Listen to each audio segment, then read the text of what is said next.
The day he came back, I knew before I saw him. It was the way my chest tightened without warning. The way the air felt, different, heavy, like something long buried was rising to the surface. I was standing in front of my small provision shop, counting change for a customer, when the feeling hit me. Not fear, not joy, something in between, something dangerous.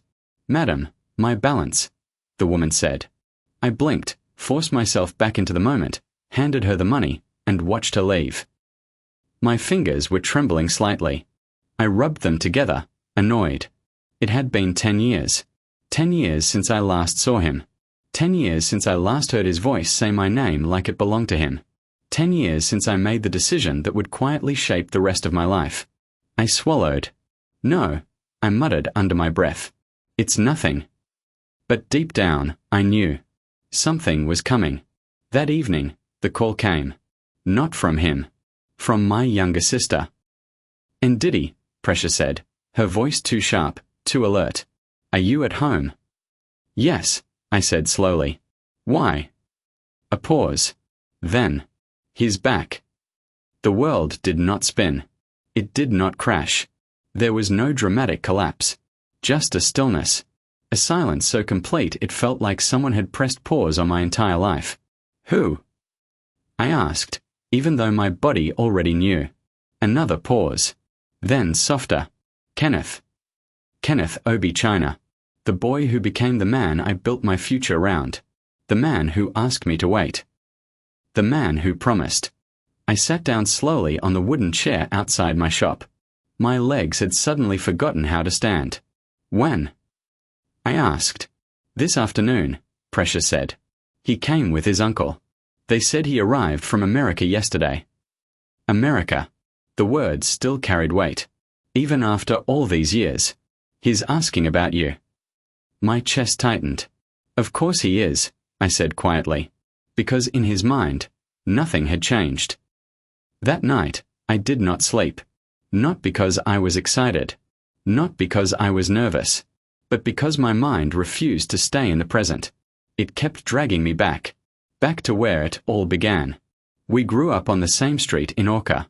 Our houses were not far from each other, close enough that our mothers could call our names from their kitchens and expect us to hear. His mother used to sit outside in the evenings, shelling melon seeds with my mother. They would argue about everything. Prices in the market, whose soup tasted better, which pastor preached the truth. Kenneth and I would sit nearby, pretending not to listen. We were children first. That is important. Because when love starts in childhood, it does not feel like something you choose. It feels like something that was always there. He was not the most handsome boy on the street, but he had presence. Even as a teenager, there was something steady about him. Something that made people take him seriously. He spoke less than other boys. But when he spoke, people listened. I noticed him before I understood what noticing meant. The way he walked. The way he looked at things. The way he never seemed in a hurry to impress anyone. The first time he told me he loved me, we were both standing behind his father's compound. There was a mango tree there. Old. Wide. Familiar. "I'm going to leave this place," he said. I laughed. "Everybody says that." "I'm serious," he said. "I'm not going to stay here and struggle like this forever." I shrugged. "Okay." Then he looked at me, really looked at me, and said, "When I go, I'm coming back for you." That was how it started. Not with flowers. Not with drama. Just a sentence that sounded simple, and turned out to be anything but. We became something without announcing it. There was no official proposal. No big moment. Just small things. Walking home together. Saving food for each other.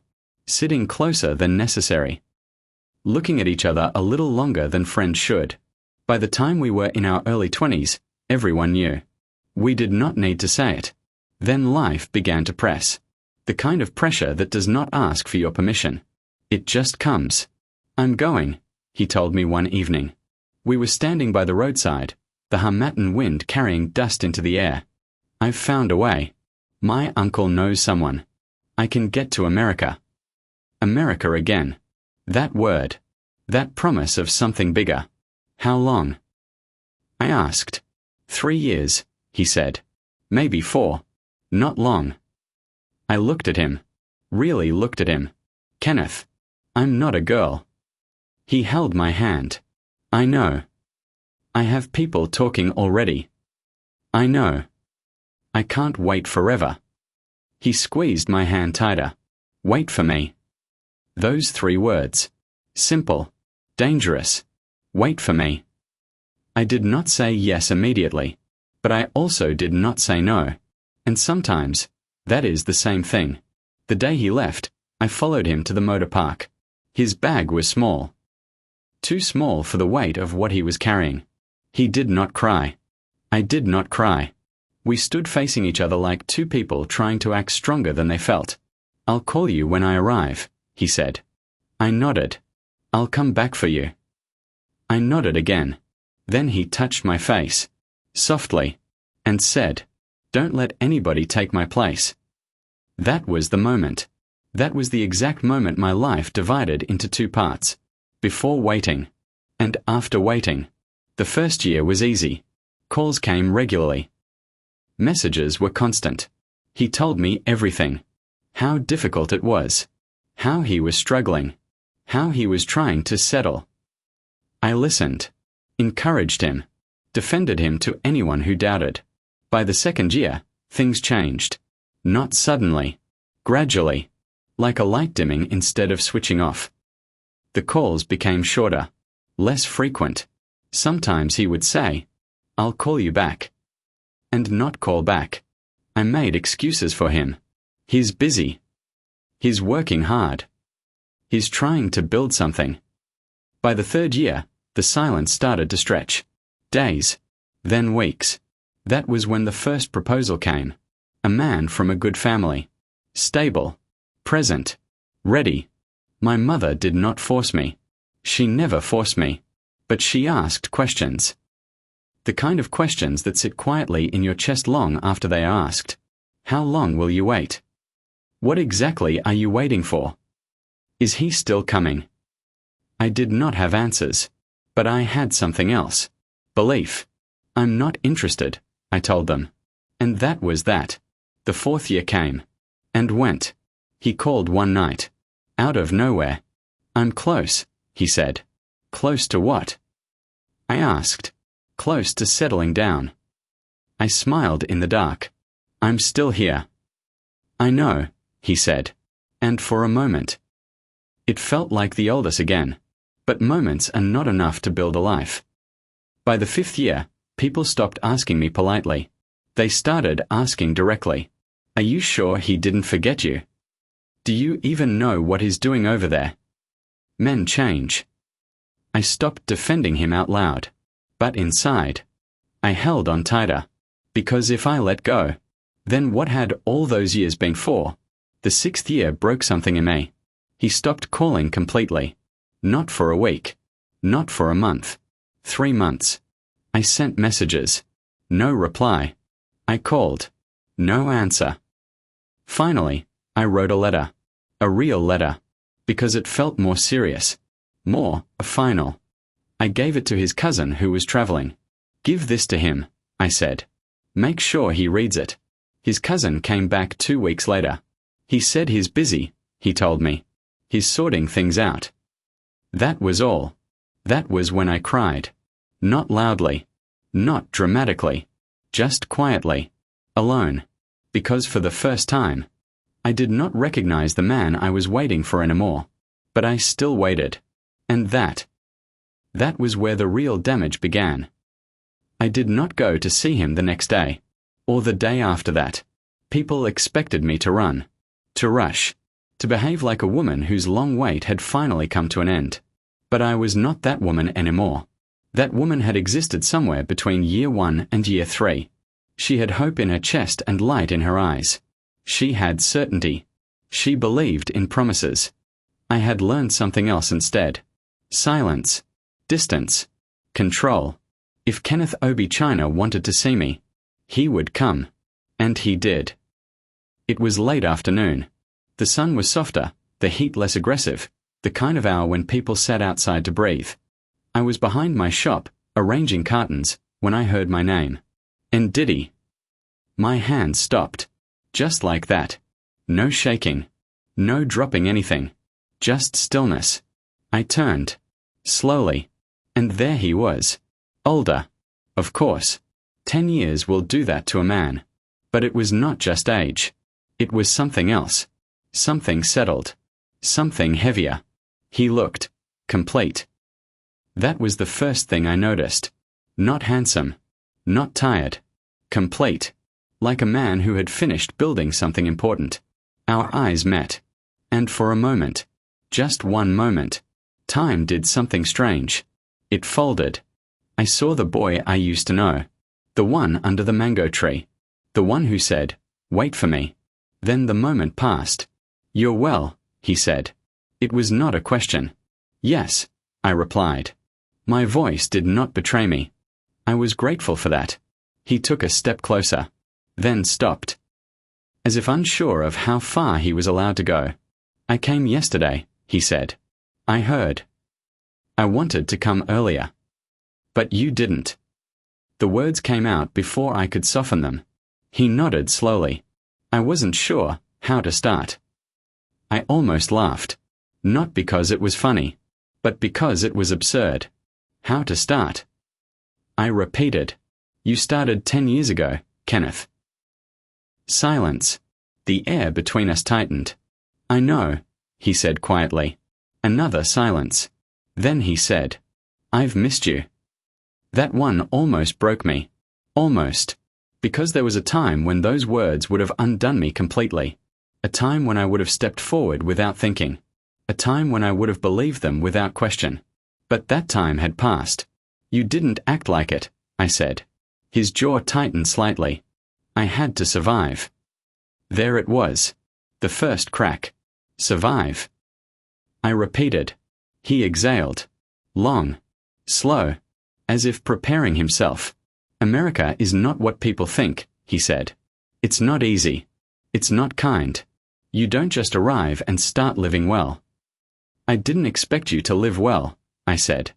"I expected you to remember me." Silence again. He looked at me. Really looked. And for the first time since he arrived, I saw something I recognized. Guilt. "I never forgot you," he said. I held his gaze. Did not blink. Did not look away. "Then why did you disappear?" He did not answer immediately. Instead, he looked down. Then back at me. Because I couldn't come back empty. I shook my head slowly. "No," I said. "That's not it." "It is." "No," I repeated. "That's what you tell yourself so you can sleep at night." That hit him. I saw it. Because the truth has a way of landing harder than anger. "What do you want me to say, and Diddy?" he asked quietly. "That I forgot you." I didn't. "That I didn't love you." I did. Did. Past tense. I noticed it. I knew he noticed that I noticed. The air shifted again. I folded my arms. "Where is she?" He froze. Just for a second. But I saw it. "Who?" he asked. I tilted my head slightly. "Don't insult me." Silence. Then, "My wife," he said. The word landed. Wife. Not rumor. Not assumption. Not suspicion. Fact. "Yes," I said. "Your wife." Another pause. "She's with my uncle," he said. "In his house." "And the child?" He closed his eyes briefly. "My son," he said. "Son." I nodded slowly. So this was it. This was the thing I had felt in my chest the day before. This was the weight. This was the truth. "Say it properly," I said. He frowned slightly. "Say it properly," I repeated. "Say everything." He hesitated. Then he did. "I got married 5 years ago," he said. 5 years. I almost smiled. So while I was still defending him, still explaining him, still waiting, he was building a life. "She needed papers," he continued. "It was an arrangement at first." I let out a soft breath. "Of course. It wasn't supposed to be like this," he said quickly. "It was just to survive. Just to stay. Just to get stable. And then? I asked. Silence. And then it stopped being an arrangement. I finished for him. He didn't argue. She got pregnant, he said quietly. Of course she did. And you stayed. I had to. There it is again, I said softly. Had to. He stepped forward slightly. And did he listen to me? No, I said. Firm. No, you listen. The years I had swallowed. The silence I had carried. The words I had kept inside. They began to rise. I waited for you, I said. My voice was still calm. But it was no longer soft. I defended you. I rejected people. I stayed in one place while my life was moving. He opened his mouth. I didn't let him speak. I believed you, I continued. That one trembled slightly. And all that time. I paused. You were somewhere else becoming somebody else's husband. Silence. Heavy. Final. I didn't plan it like this, he said. I laughed. This time, it came out. Do you think betrayal needs planning? I asked. He flinched. I came back, he said. And there it was. The thing he believed would fix everything. I came back, he repeated. I looked at him. Long. Carefully. Not for me, I said. That confused him. I saw it. You didn't come back for me, I continued. You came back complete. That word again. Complete. You built a life, I said. You found love, whether you planned to or not. You had a child. You became a man somewhere else. He shook his head. No. Yes, I said. No, he repeated, more firmly. You're still the one I. Stop. Sharp. He stopped. Because some words, if they are said too late, they lose their meaning. You don't get to say that now, I said quietly. Silence. Then. I never stopped loving you. Of course. That sentence. The one that confuses everything. The one that makes women pause. The one that creates comments. I looked at him. And for a moment, I allowed myself to feel it. What if? What if he had come back in year 3? Year 4? Even year 5? What if I had met him at the right time instead of the wrong one? What if? Then I let it go. Because reality is not built on what if. You loved me, I said. Past tense. Clear. Final. And then you built a life with someone else. He stepped closer. This time, I did not step back. I can fix this, he said. I blinked. Fix? What? Everything, he said. I can take care of you. I can. I raised my hand. And he stopped. Not because I touched him. But because he understood. That I was no longer the girl he left behind. I am not something you add to your life after you have finished building it, I said. Silence. I am not a second option. His face tightened. You were never a second option. I was, I said calmly.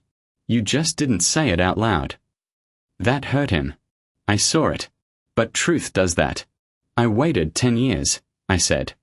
I took a step back. Not anymore. He stared at me, as if trying to understand how something so strong had ended so quietly. And did he?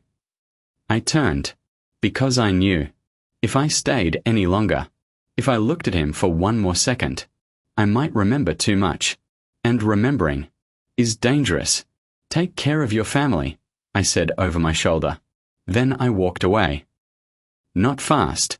Not dramatically. Just steadily. Like a woman who had finally put something heavy down. Behind me, he did not follow. And that was how I knew it was truly over. Because the man I waited for would have followed. The question is, if you were this lady, what would you have done?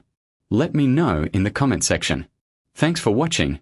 If you enjoyed this story, drop a comment and let us know where you are watching from. Afrotales247 will love to hear from you again. And please don't forget to like, share and subscribe so you don't miss out on our interesting stories.